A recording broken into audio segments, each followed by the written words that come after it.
If you ever visit the small town of Briar Falls, you might notice a single white lily resting on the front steps of the old clinic.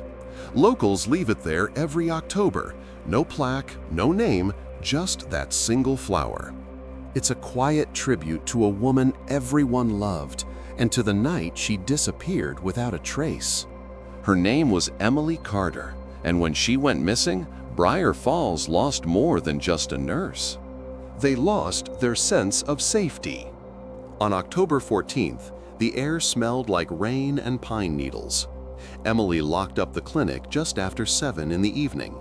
She sent one last text to her brother, "Don't worry, I'll call you tomorrow," and walked out into the fading light. She never called. She never came home. The next morning, her car was found in the clinic's back lot. The engine was cold. Her purse sat untouched on the passenger seat, her keys still dangling from the ignition.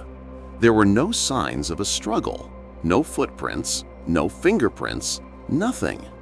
At first, the sheriff called it a random act of violence, the kind of terrible accident that could happen anywhere. But in a town as small as Briar Falls, anywhere didn't make sense. Detective Laura Briggs was the first to notice that something about Emily's case didn't add up. When she checked Emily's phone records, she found dozens of late-night calls to a number that wasn't saved in her contacts. Each one lasted for hours, stretching well past midnight. The number belonged to Daniel Price, a married paramedic who worked shifts at the clinic. When confronted, Daniel claimed they were just friends. But his wife told detectives she'd seen them arguing in the grocery store parking lot 2 weeks before the disappearance. Witnesses said it got heated. Emily had shouted something about telling the truth. For the first time, Briar Falls began to whisper. Maybe Emily Carter wasn't as perfect as everyone thought. The deeper investigators dug, the darker things became. Emily's brother Aaron was struggling financially. She'd recently taken out a small life insurance policy, one that named him as the sole beneficiary. He admitted they'd argued the night before she vanished, but insisted she was alive when he left her.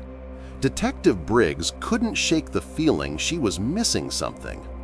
Then an internal memo surfaced, an informal complaint Emily had filed against Deputy Mark Hensley, one of the officers now leading the search for her.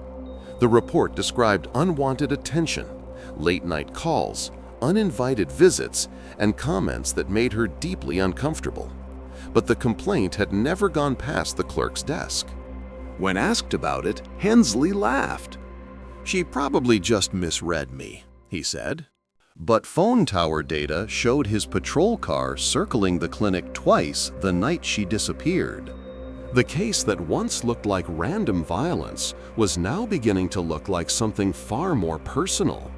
Then came the break Detective Briggs had been waiting for.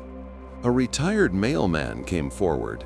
He said that about a week before Emily vanished, he'd seen her parked near the edge of town late at night, talking to a man in a sheriff's jacket. That man, he swore, was Mark Hensley. When investigators searched Hensley's property, they found a box hidden beneath an old tarp in his barn. Inside was Emily's missing ID badge and a blood-stained scarf that matched the one she was last seen wearing. DNA confirmed the blood was hers.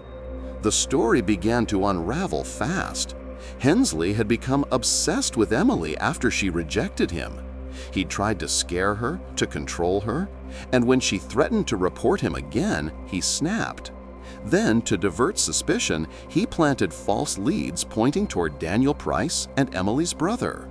3 weeks after she disappeared, a group of hunters stumbled upon a shallow grave off an abandoned logging road outside of town. The remains inside were confirmed to be Emily's. When detectives arrested Hensley, he didn't resist. He just looked at Detective Briggs and said, "You wouldn't understand. She didn't belong here anymore." At his trial, the judge called it a crime of obsession disguised as duty. And when the verdict was read, guilty on all counts, the people of Briar Falls sat in stunned silence, because the man who had organized search parties, comforted Emily's mother, and promised justice had been the killer all along. Every year on October 14th, someone still leaves a single white lily on the clinic steps. No one knows who it is. But if you ask anyone in Briar Falls, they'll tell you, it's not for closure. It's for the reminder that sometimes the monsters we fear most aren't strangers lurking in the dark. They're the ones wearing badges. And they're already inside the circle of trust.